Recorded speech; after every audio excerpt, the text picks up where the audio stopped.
Welcome to the Free Pod. I'm here with me, Free. So this episode, I actually planned this for a while. I had it probably a couple weeks ready to go. I wanted to talk all about safety. What does that feel like? What is, in my relationships in life, how did I go from unsafe to safe? And I was going to do this because I wanted to move forward with next month, because next month I decided that on the Brie Pod, I wanted to touch base full blown on domestic violence awareness, because it is Domestic Violence Awareness Month. And then probably a couple weeks ago, I was scrolling through Facebook. I found that this young 22-year-old girl named Gabby Petito was missing. And I'm not even sure why I clicked on this link. I don't know what it was that just like made me go to it, but I'm like, you know what? I'm going to click on it. I'm going to share it and help the family out. And then as I started to dive deeper into the rabbit hole of this, and for those of you that know this case, it's been a rabbit hole, because now the whole world is involved in it. There's so many people that are giving out speculation and theories, and there's also, answers that the FBI are trying to figure out. But basically, it's about this girl named Gabby Petito. She's 22-year-old woman. She was living a van life. They were traveling. Her and her fiance were traveling basically on the West Coast, and their plan supposedly was to travel from, I believe they started in July, and then go all the way to October. Well, unfortunately, she went missing. Her mom and, her family ended up reporting this miss. They tried to do it sooner than later, but a lot of things got in the way of, because of the fact that she was out what they would call vacation. So they were unable to actually report her missing until probably September. I think it was like September 11th.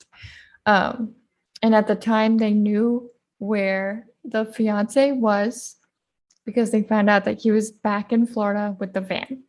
Now, I know I'm missing a lot of things here, but there are so many dates with this particular story, and there's so much that happened. I really don't want to mess that up. So if you do want to look it up, absolutely look up Gabby Petito, hashtag find Gabby, hashtag justice for Gabby. All of those will get you to what you're looking for. The reason why I bring this up, though, is that this whole episode was going to be about safety. And when information started coming out about this case, it started actually triggering the times that I felt unsafe. Now, before we dive deep, I wanted to start off, what is safety? And supposedly, from a Google search, feeling safe means being self-assured, ditching self-doubt. It means waking up in the morning and deeply knowing that you deserve to live in a safe space and have the happiness that it brings. So then I looked up, what is a safe space? A safe space is a place or environment in which a person or category of people can feel confident that they will not be exposed to discrimination, criticism, harassment, or any other emotional or physical harm. Now, in the beginning of my relationships, and you guys know this if you've been following the Unfiltered series, a safe space did not exist back in the beginning, because there was emotional harm. It did lead to a little bit of physical harm, and there was absolutely harassment. And when I was younger, and before I started healing, before I started learning what gaslighting, reactive abuse, all these things that accompany and correlate with domestic violence or intimate partner relationship abuse, I thought that codependency was a form of safety. And that's how I thought at the time with my previous partners, that I was safe. When really, I did not know or realize that codependency was actually a false sense of safety. Because codependency, it's where when you bring that into a relationship, it's the people pleasing, it's the lack of boundaries, it's your own poor self esteem. And they may have contributed to that. It's the caretaking, it's the reactivity, it's poor communication, lack of self image, and dependency. And all of those things I felt. And what it's saying, above, it talked about how safety is being self assured and ditching self doubt. But codependency is people pleasing, and you have poor self esteem and a lack of self image. And I know that it sounds like I'm just rattling off the terms, but I came to an epiphany because back then I thought, well, if I give him all of me and I please him, and like if he doesn't think that's right, okay, that's not right. If he doesn't think that this should happen, okay, that shouldn't happen. And I'm not saying that you can't be a team and you can't work with your partner. But in this case, I gave myself away to the point where I stopped talking to my own friends. They say that in intimate partner abusive relationships that your partner will isolate you. And that's true. But I also know for myself that I also isolated myself because I was so engulfed in pleasing, so engulfed in wanting him to just love me that I even turned my own back on friends. And I have a couple of them that could come out to you right now and be like, yeah, she did. And they didn't like it. I remember plenty of times I had friends come to me and say, oh, well, you don't talk to us anymore. You don't hang out anymore. You don't call anymore. Um, and I didn't. And I had no excuse. But I was just like, well, isn't that it's normal to be with your boyfriend? It's normal to do these things. But at the time, I didn't realize that when you are in a relationship, that you can actually be independent and still be in a beautiful relationship until later in life. Um, and at the time, because I was so into people pleasing and so about him and everything around his life and what he wanted, I forgot what I wanted. And the reason why I bring this up and the reason why I'm correlating this with Gabby's um, story is because we watched a body cam video that came out. And there's this basically from what we learned today, as of what is it, September 20th, we learned that there was a phone call that was made to the police that a male was hitting a female, and that's how they did a traffic stop for Gabby and Brian. But the thing is that that piece was just learned recently. At the time, before this piece came out about why that call was made, it was said that there was someone had seen them fighting. They didn't really say who was fighting at that time. And then finally the body cam video came out. And when the body cam video came out, I started to get triggered because if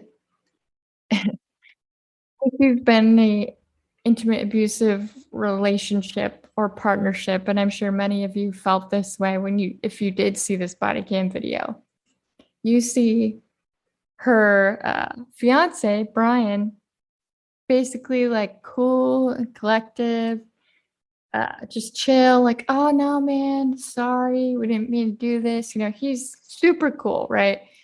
Gabby's crying and she's saying, I hit him, I'm so sorry. Like, she's taking full blame. And the reason why it triggered me is because I felt what she was like. I have been in that position where I felt that way too, where I felt like, because it's that people pleasing, it's that I didn't mean to do that. I'm so sorry. I hurt him.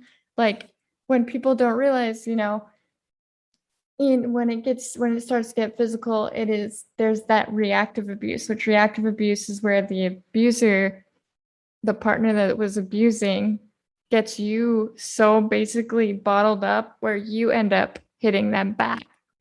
Um, and so I was following all these comments. People were like, oh, well, she's an aggressor because she's admitting that she hit him. But they were forgetting the fact that she also said that he, grabbed her by the face. Um, and I think there was something else she said, but I know the biggest thing that hit was like grabbing her by the face. And if you watch this body cam, you'll see what I'm talking about. But the reason why I bring this up is because what triggered me was not only the body cam and watching the two of them and remembering how my ex made me feel and how I felt like I was the one that was full blown wrong. And he was the one like, that girl's crazy. Like, she's just upset because, well, let's see, I think Brian said because of the bugs. Um, Now, I'm not saying that this is the reasoning that we found out why Gabby passed away, because we don't have that evidence. And I'm not going to try to throw out like a theory or anything. But what I am going to say is what was full blown, well known that we did learn is that she was in an abusive relationship. And I was feeling very uneasy with watching this because as I saw the comments now, because there's so many people that have gotten involved in this case, you have a lot of people with theories, and which is everybody's entitled to their theory. But what hurt and hit hard for me was watching people say, well, she was the aggressor, she was the problem, and he had a good vibe, he was cool. I don't get how that was an issue. But I know full well that anybody that has been in this kind of relationship, we saw through him. And then it hurt to see her basically take all that blame. And he took none. He took absolutely none. Go watch it. You'll see it.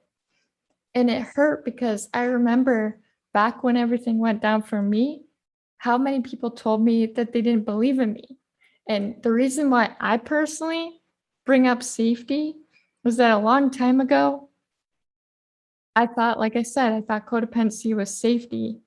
But as I've been healing, I've been learning that safety is actually getting to be yourself and not worry if you're walking on eggshells. And a long time ago, when I was going through my relationship that was toxic as hell, I remember feeling constantly like I had a form of looking over my shoulder, like what's going to happen? The shoe's going to drop. I remember when the stalking had occurred, I was just constantly looking around like, okay, is he going to be behind that tree? Is he going to be over here? Is he going to be over there? And I went to the cops. And I know you guys know this if you followed the Unfiltered. I went to the cops, and for me, they just were like, nah, we can't really help you because it's within 2 counties. And I later learned actually from a couple of friends that heard that episode that that's not true, and that I probably could have gotten a restraining order back in the day. Um, and one of the biggest feelings of feeling unsafe was when there was this one time I could feel it building up because I had been stalked at the bar. I was stalked at my work. I was stalked at school. Anywhere that I went, he was there. And if I didn't see him, I was given either a text message or through his 50 different Facebook pages that he created to get in touch with me. And he told me and let me know, yeah, I see blah, blah, blah is at your house. Is that your new boyfriend? Um, and so I remember I started losing interest in my life. Anything that I thought was fun, I no longer thought was fun. I wanted to get out. I wanted to escape. I wanted to run. And in some ways, I did. I'm not going to put up a front and say I didn't. In some ways, I did. Because when I came, this is later, but in the timeline, but when I finally was out of that area and I was with Jeremy, I felt a place of solace and peace, which we'll dive deeper later. But I remember there was this time I was at a store with my brother and my father, and I didn't expect to see my ex at that time. I thought that the stalking had kind of calmed down, or I was hoping at least. And I remember his car pulled up. He was at a I can't even give a good distance. I'm not good at that. He was at a pretty decent distance where he wasn't close enough to throw anything and hit me, but he was close enough to make a scene. So he revved his engine and he pointed at me. And for me, in my brain, I thought, you're gonna die. And I know that that sounds crazy for everybody because it's like, oh, he just pointed at you. But you know what? With the trauma and the fear that was occurring at that time and the unsafety that had just built up after build up after build up, no, it didn't feel like I didn't feel like it was all in my head as some people made it sound. I felt scared for my life. I felt scared to death. And what scared me the most is that my brother and my father, they're freaking in 6'8", 6'1". And in my mind, they can't fight a gun. You know what I mean? You could beat somebody up, but you cannot fight a gun. And in my head, it was a gun when he pointed. And I was scared to death at that point. And I think a lot of these emotions, a lot of the old feelings that happened back then came up and it came out as triggers just from this whole story. And it's not just a story because it's real life. And watching people say, oh, she's the aggressor, she's this, she's that, she's so sweet. It was like, yeah, that is what's crazy about the whole situation when it comes to any domestic disputes or upset or anything like that. People, what's crazy about an abuser and a manipulator is that they're chameleons. That's kind of the whole point. Like they have to look nice, they have to act nice. I mean, go back and look at every single case where an abuser hurt that person, killed that person, and go back and read what their neighbors said, what their friends said. Every single time, they were so sweet. They helped my grandma walk across the street. I mean, that's literally the guy from Boston. Oh man, I'm trying to remember. Whitey Bulger, Whitey something there. I totally messed that up. But the point is, that dude, I remember reading in an article, they were like, yeah, he used to help my grandma across the street. Meanwhile, he's in a freaking mob hurting and killing people. Like, he'd never do that. And so watching this unfold and watching people like, oh, he seems so sweet. His vibe is so chill. I don't see the problem. He would never hurt a fly. You know what? You don't really know a person or a relationship unless you've been in it. And I'm not saying I know their relationship, but what I am saying is I know what it felt like to be in her position because I was there in my own relationship. And I'm not trying to project my relationship onto them, but I felt like that this episode had to come out because I know I'm not alone in this. I know I'm not the only person that has felt betrayed by either the law, and I'm not going against the law for well, but betrayed by people, by the law, by things that you thought you would feel that would make you feel safe or protected, people that you thought could help you and make you feel protected when they can't. And it's not a blame game of like on my brother or my dad or the cop that I specifically talked to. I do give a little blame because I think that the true reason he didn't help me was because he probably has seen with relationships like this that they just end up working it out, getting back together, and he didn't want to deal with it. And I get how that can be frustrating, but at the same time, in my case, I was not looking to go back. I was looking to get out and get away and have something that made me feel safe. Because after that Walmart uh, scenario that occurred, I was not feeling safe. And what scared me was when he had pointed, I truly thought it was a gun. My mind thought it was. And it scared the living shit out of me. And I'm like, how will my brother and dad help me when we have nothing? We have nothing to protect us. Um, and again, it's not their fault because they would have absolutely, like, I'm sure if he really did have one, they would have blocked it, and that's even more scary to think of with all that. But the thing is like, that's feeling unsafe.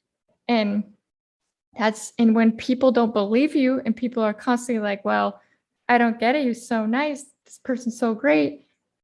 It's like, how do you know that? You don't actually know that person. You only get to know what they give you. And that's true about all people. You only know people of what they give you, what they allow you to see about them. And abusers and manipulators use this to their advantage because it helps them have control. And it helps them create a world that makes you think that you're the one that's crazy, that you're the one that caused it, that you're the one that started all these things. And I we don't realize that safety in life is just as important as any other self-care, uh, like good living life kind of world is. I don't know where I'm going with that part, but the point is it's still a huge part of your life to have a good life is to feel safe. And when you do not feel safe, you feel like you want to run. You feel like you have to look over your shoulder and you feel like you're going like something will happen. Shoe is going to drop. And this case has brought up a lot um, of that past me because this me is healing. And I do feel that the parties involved have moved forward, moved our different ways.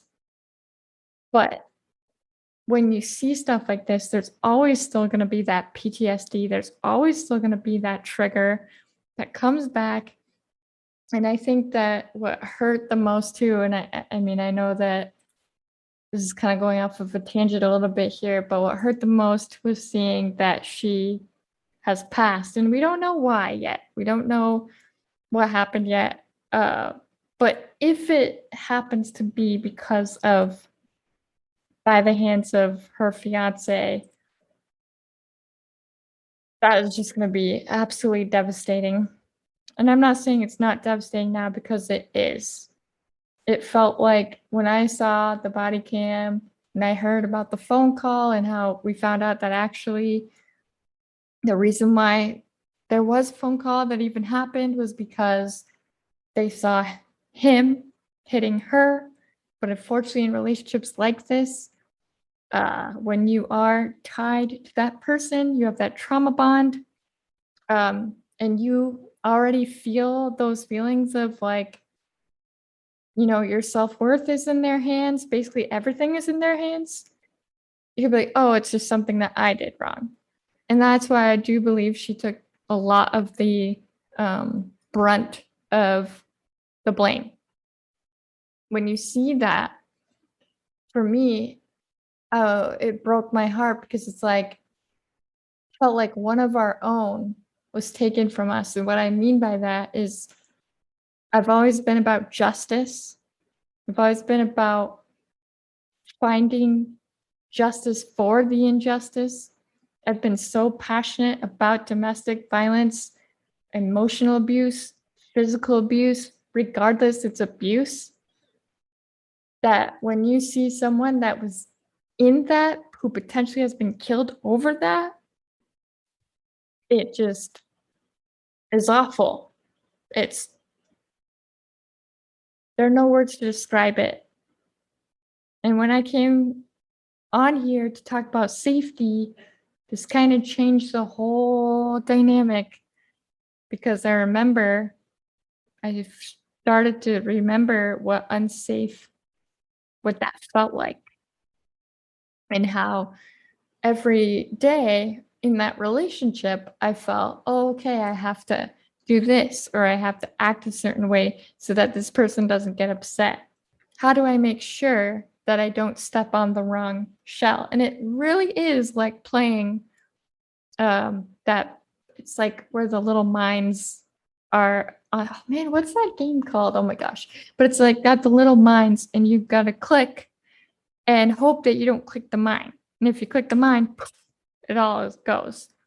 And that's what it feels like living in that kind of environment is like, okay, I'm going to step here. I'm going to step here. Okay, hopefully this isn't a mine. And if it was, okay, the day is gone.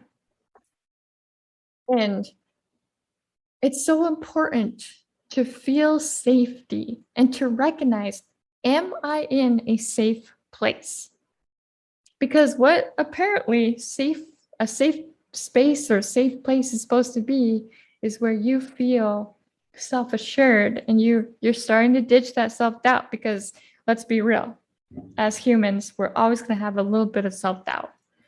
But it's waking up knowing that you are allowed and deserving of living in a safe space, which I just talked about the eggshells and the mines, like you think that that is the norm and that's okay and that is safety because that person, I feel like every time it let out, you're like, you get so strong, you're like, you know what?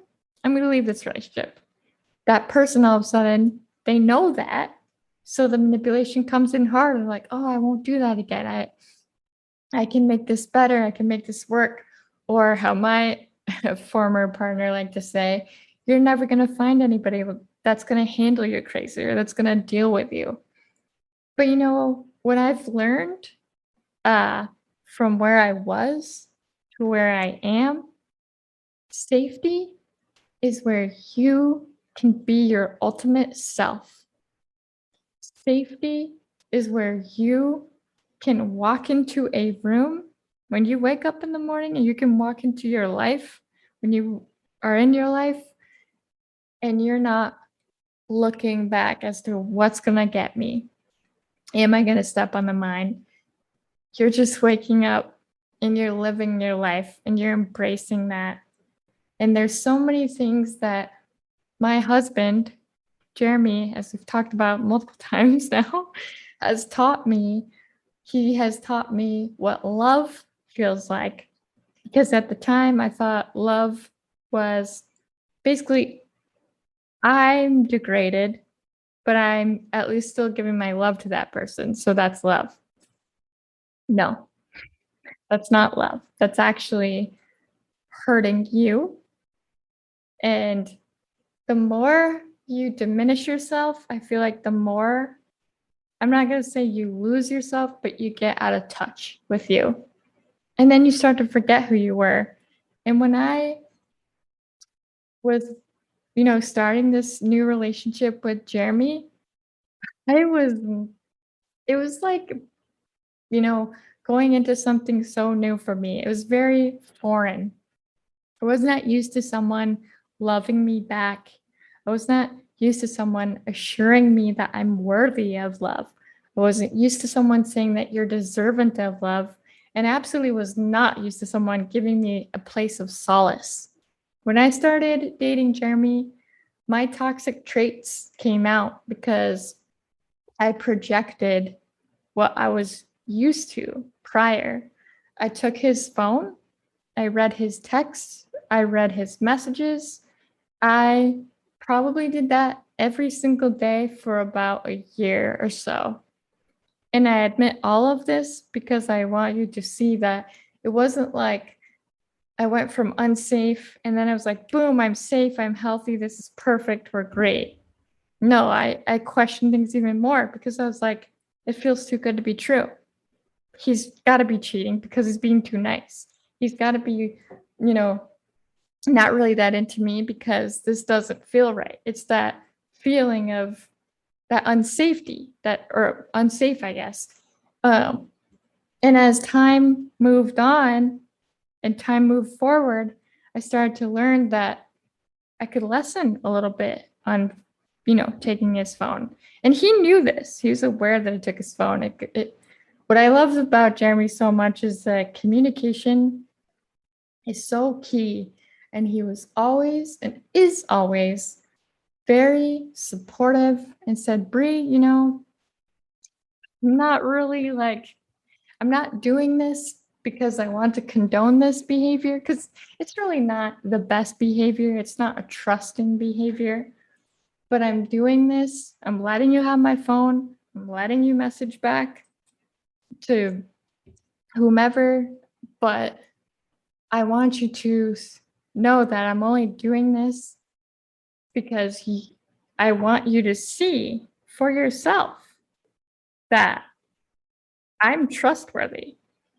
And he did not have to do that. And I'm not saying everybody's going to do that for you because they probably are not.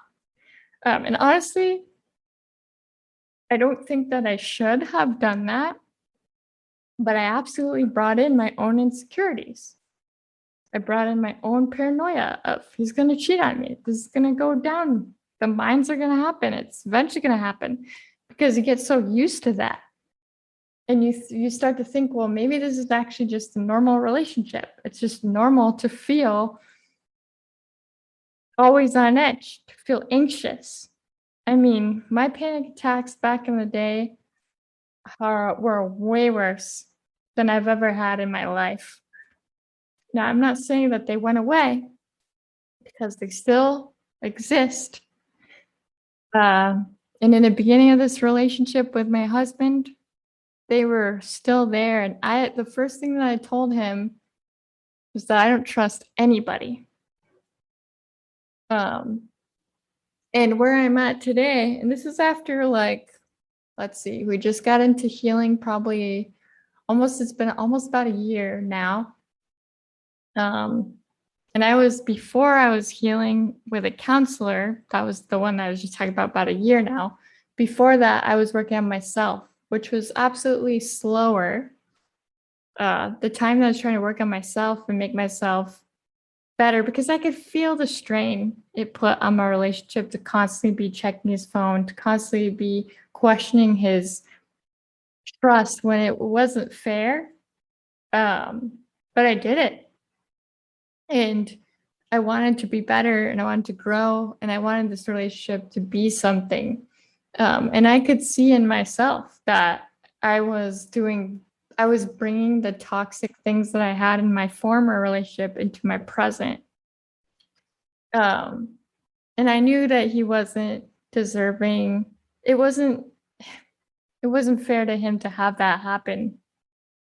And so prior, I did start working on me before I went to counseling. And what I learned, and I think I've said this before, but it just holds so strong for me that back when it's probably year 2 or 3 of our relationship, I sat down with Jeremy. Jeremy had been traveling back and forth for his work.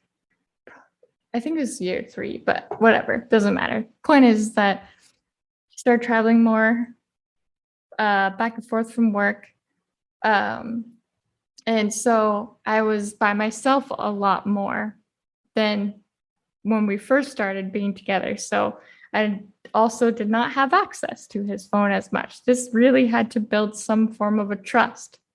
And had this traveling situation started in the beginning stages, we would have been screwed because I would have been even more worried that something was going to happen, that he's going to cheat, all these things.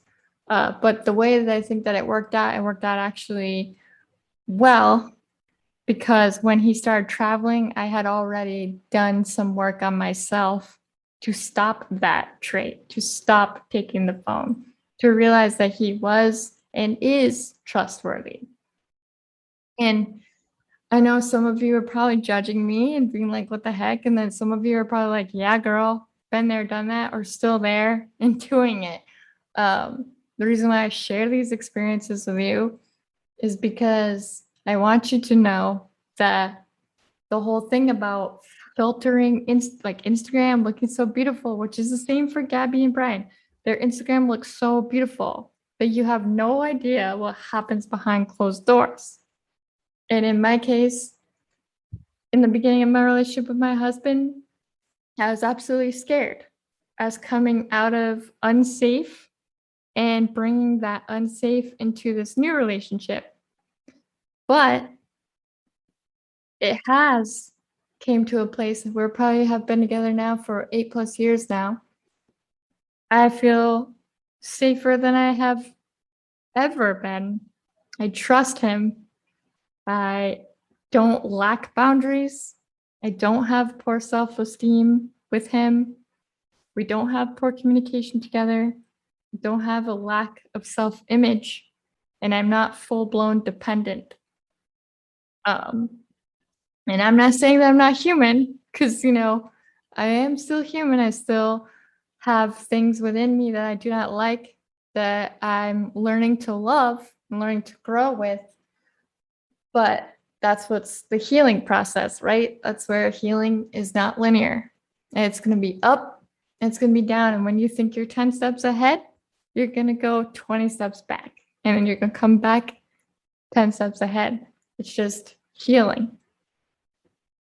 And safety is so important, because once I learned what safety feels like, once I learned that I could breathe and I could feel that peaceful feeling, that solace, that was actually the term that Jeremy had used, it felt good.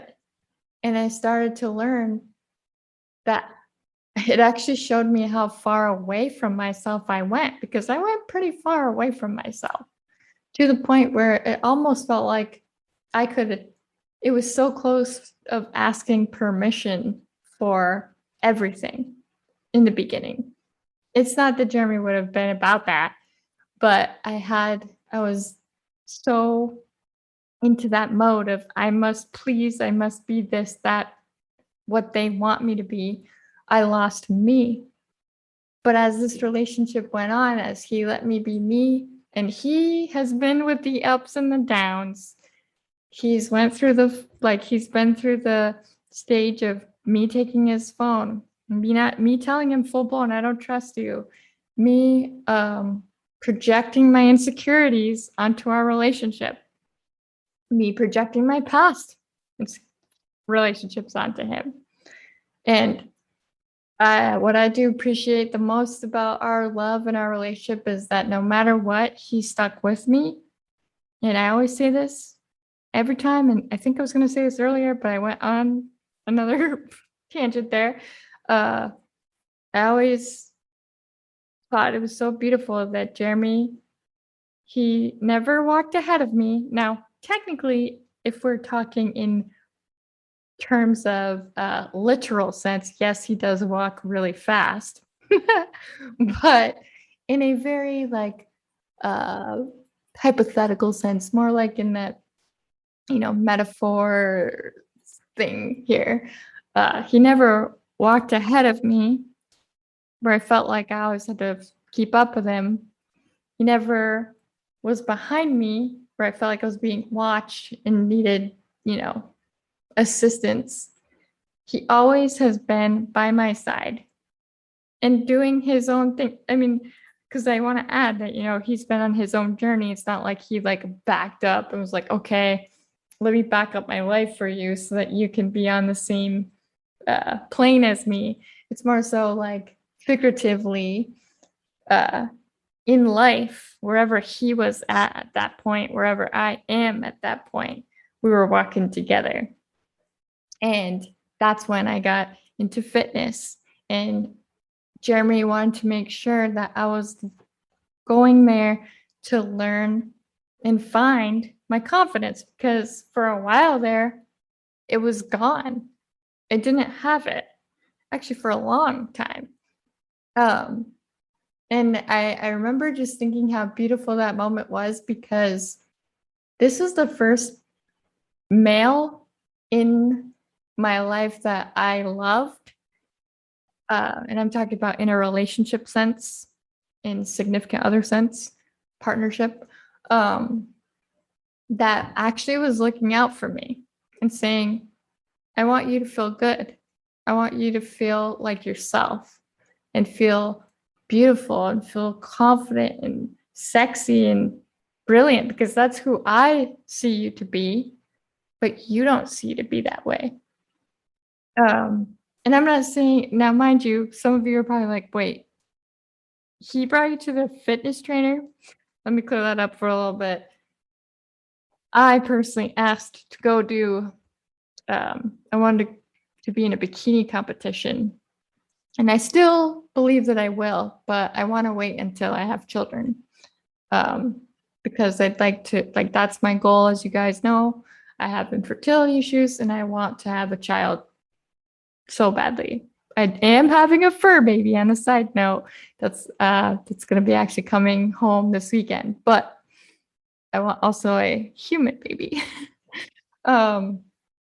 So I decided that I'm going to actually try to do a bikini competition later. But at the time, I decided that's when I wanted to start training. And I really was going to do it. I think the only reason why I didn't actually go into a competition was because I did not get to the level of feeling ready. And that's a whole nother that comes out in the perfectionism part, which is not good.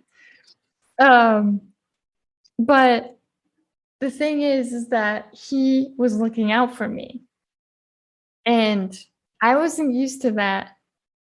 But as I've come into this relationship and as I've grown, because you're always growing, you're always learning, I realized how valuable and important that was, because that was a part of the foundation of feeling safe and feeling worthy and feeling like, okay, maybe I'm not a piece of shit, because there are times I was told that it was basically a piece of shit.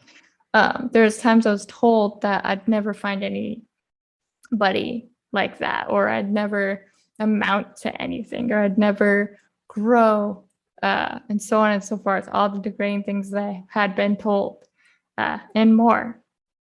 And back when I was in that more codependent place, you always feel that crippling anxiety. You feel the emotional distress. You feel like you have to you're on edge.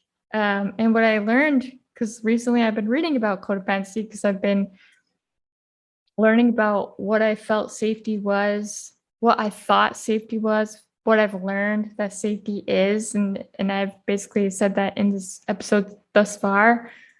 But what I also learned is that because codependency makes you feel the outside of a crippling anxiety and emotional stress, there's also, if you don't resolve that codependency, if you don't work on feeling that worth, that sense of worth, that that you are worthy of life, of when you don't have the boundaries to protect you from getting walked on, you tend to take out that because it's unresolved, that codependency, onto something else, such as drug addiction, alcoholism, and eating disorders. Which, as if you have followed my past, you know that I have, and I am recovering. It's not like a recovering from years. I'm literally recovering as of a month ago from an eating disorder. And I didn't realize that until I was researching, because it just kept popping up about safety and what is that and how do I talk about that and how can I help people with it? Because it made me go back to myself and where did I feel safe? Where did I feel unsafe? And how did I have that false sense of thinking I was? And I feel it's important to really look and dive deep and say, do you feel safe? Truly. Because the thing is, when it comes to having that secret of that abuse, mentally, emotionally, physically, you know within your heart, even though you've been called crazy, even though people are like, no, that's not it. No, that's not it. Deep, deep down, you know if you feel you're safe or you're not. You know if you feel like, do you have to look over your shoulder? Or can you just, and I'm not saying you shouldn't, because technically in this world today, you probably should still be looking over your shoulder, but still, do you feel like you're going to step on a mine in the morning? Because if you do, then I truly, with my whole heart and soul, beg you to look deep within that and to find a way to get that safety, because it does exist. It is out there. And next month, the month of October, I am going to bring everything that I can to help share and show you why and how to feel and to get safe, especially if you are in a domestic violent or even mental abuse relationship or intimate partner abuse. And I am so very passionate for this month of October. I have a lot of amazing people coming in to share what it is, who it affects, which shockingly, and also not shockingly, it affects all genders, all races. It does not matter what status you come from in money or in life. It happens more so than it really should. And in this case, it does at this point with the Gabby Petito situation, regardless of what we find out of what her cause of death was, that beautiful girl was absolutely, actually, I should be respectful and say beautiful woman,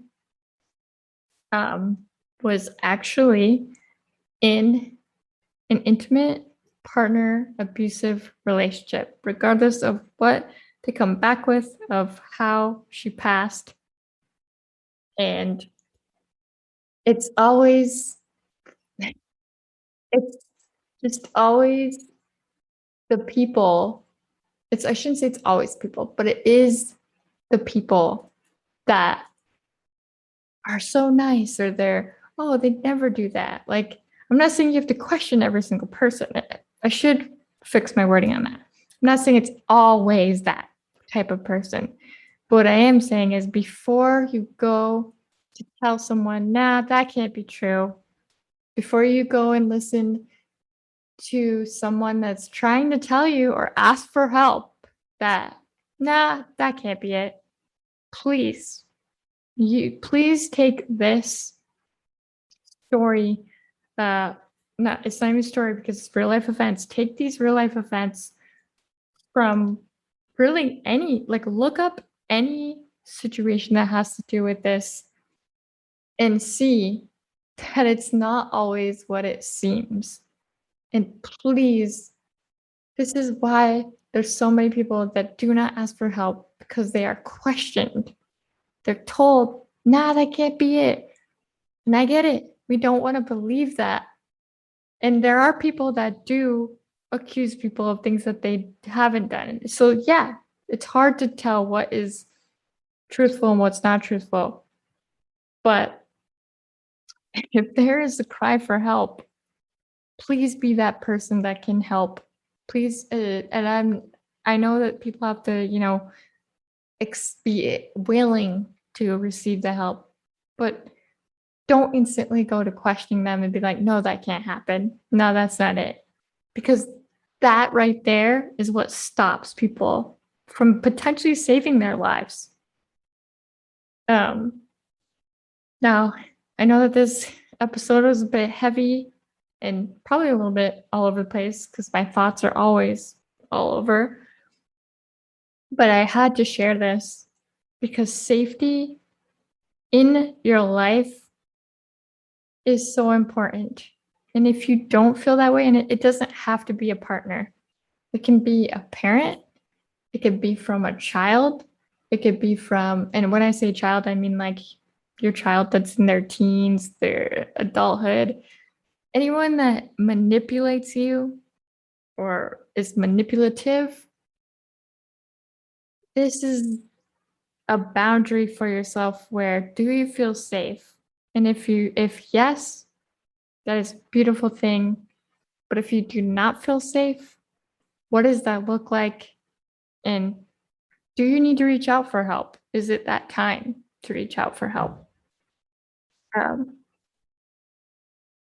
so hopefully I did not upset anyone with this episode. I try my best to be respectful, but hopefully with this, it's something to think and ponder on, especially as this case progresses, especially as Domestic Violence Awareness Month is coming up.